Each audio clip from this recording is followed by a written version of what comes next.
Before the flames came, before the screams tore through the night, one silent girl tried to warn an entire kingdom, and no one listened. In the land of Nauru, silence destroyed more lives than war. Long before memory was written and before songs were given names, there lived a princess called Maria, the first daughter of King Sodden, ruler of Nauru. Princess Maria was not cursed. She was not broken. She was not weak. She simply could not speak. When Maria was still a child, a fierce fever swept through the palace like a shadow of death. For days, she hovered between life and the ancestors' call. Though the sickness spared her life, it took something precious in return: her voice. From that day onward, no sound ever passed her lips. Her cries were swallowed before they could be born. Her words remained trapped inside her chest, fluttering like birds with clipped wings, desperate for release. Within the palace walls, servants bowed deeply when she passed, yet their eyes often slid away as though she were not truly there. At royal gatherings, her sisters laughed freely, debated boldly, and impressed visitors with sharp tongues and confident smiles. Maria sat beside them in silence, watching, listening, remembering. Many in the court believed her mind was as empty as her silence. Some whispered behind carved pillars in flowing robes, "A woman who cannot speak has nothing worth saying." But the ancestors knew better. Because Maria could not speak, she learned to observe what others ignored. She noticed how voices softened when lies were spoken. She watched hands tremble when fear hid behind confident smiles. She sensed danger long before it took shape. Yet, no one ever asked her thoughts. No one waited for her hands to sign warnings into the air. Then, one season, the drums changed. Before sunrise one morning, the village awoke to the deep, rolling sound of ceremonial drums. Messengers had arrived from a neighboring kingdom, bearing rich gifts, shining ornaments, and gentle words of peace.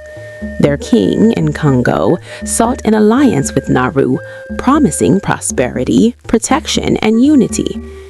The palace rejoiced. Feasts were prepared. Drums echoed through the courtyards. Advisors praised the opportunity, and King Sodden welcomed their proposal with open arms. But Maria noticed what others did not. The messenger's smiles never reached their eyes. Their gazes wandered constantly, measuring every corridor, every guard post, every hidden entrance.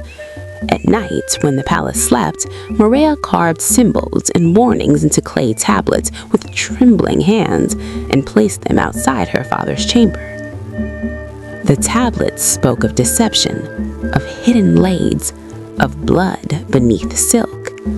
But they were ignored. Each morning, servants swept some aside without reading them. The few that reached King Sodden were dismissed. "These are the fears of simple-minded people," he said firmly. "A king does not rule by fear." Maria watched her warnings crumble like dry clay beneath careless feet. Far from the palace halls, near the quiet bend of the river, lived a young groundskeeper named Taku. He tended the palace lands by day and slept among the workers by night. One evening, heavy with grief and dread, Maria wandered alone to the riverbank. She sat at the edge of the water, her feet brushing the cold river as moonlight shimmered across the surface. Staring into nothingness, she signed her fears into the empty air. Every warning, every vision, every unspoken truth. Tears streamed down her face. Taku saw her. Instead of turning away, he stayed. He watched her hands move carefully through the silence. He studied her gestures. He waited until she finished. Then he nodded. "I understand," he said softly. Maria froze. She turned sharply, disbelief flooding her eyes as his words echoed in her mind. For the first time in her life, someone had heard her without sound. From that night on, Taku became her voice. He learned her signs, her meanings, her fears, and her warnings. Together, they returned to the palace and requested an audience before the court. Reluctantly, the king agreed. When everyone was seated, Taku spoke. He translated Maria's message faithfully. Restless eyes, false smiles, danger hidden behind promises. He begged the elders to proceed with caution. The hall erupted in laughter. A silent princess guided by a servant. The elder scoffed. Fear has made her imagination wild. Despite Maria's desperate signing and Taku's pleas, the king dismissed them. The alliance was approved. Preparations for a grand ceremony began. On the night of celebration, drums thundered and dancers filled the square. Wine flowed freely and songs of unity rose into the night sky. But Maria sat apart. Her eyes were fixed on the distant hills. There, movement, shadows, armed figures, waiting. Her heart pounded as she ran through the crowd, signing frantically and pointing toward the darkness. Laughter swallowed her mornings. Music drowned her fear. No one stopped dancing. Only Taku followed her gaze. He looked into the night and his blood ran cold. Without hesitation, Taku slipped away from the celebration. He raced through narrow paths, warning guards, pounding on doors, urging families to flee. But the wine had dulled ears, and trust had blinded hearts. By the time the first horn sounded, it was too late. They were already under attack, and the carnage had begun. Screams tore through the night as the allied kingdom revealed its betrayal, striking while Naru slept. Homes burned, spears lashed, smoke choked the sky. Chaos consumed the land. King Sodden was awakened by shouts and flames licking the palace walls. As enemies stormed the gates, loyal guards fought desperately to hold them back. One brave soldier shielded the king with his own body, taking a blade meant for the crown. Dragged through secret tunnels beneath the palace, King Sodden escaped as the throne room collapsed behind him. The palace burned. Innocent blood stained the earth. Cries and streams filled the once peaceful village of Naru. In the confusion, Maria was captured. Bound and dragged into enemy camps, she was imprisoned under heavy guard. Before dawn, fire swallowed the outer village of Naru. Every 3 days, 3 young girls were taken into the forest, never to return. From the shadows, Taku sent her secret messages.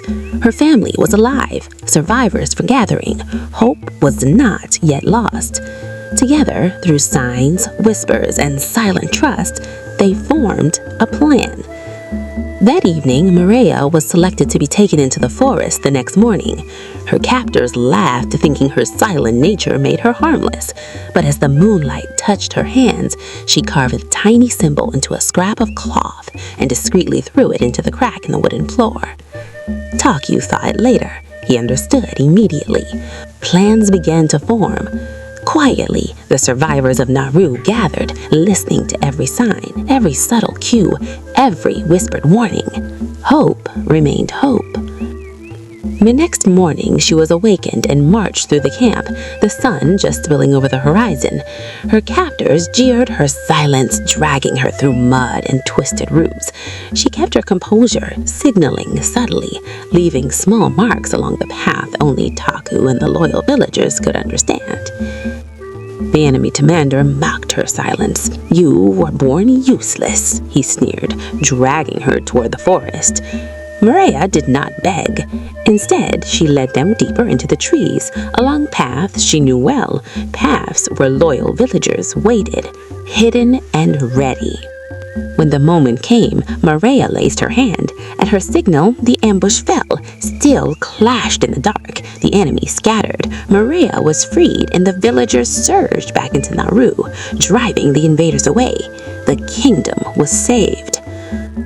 But victory demanded a cruel price. In the chaos of escape, Taku fell. Maria searched desperately through the smoke and bodies, signing his name into the air. When she was finally told the truth, her knees buckled. The only man who had truly listened to her was gone. When peace returned, Maria was no longer overlooked. She was hailed as a hero, and in time she ascended to the throne as queen, wise, patient, silent. She ruled with signs, symbols, and careful listening. Her kingdom prospered, guided not by loud voices, but by understanding. Yet, she never smiled in the same way again. And so, the ancestors remind us, those who ignore quiet voices often hear the truth only after a disaster speaks for them.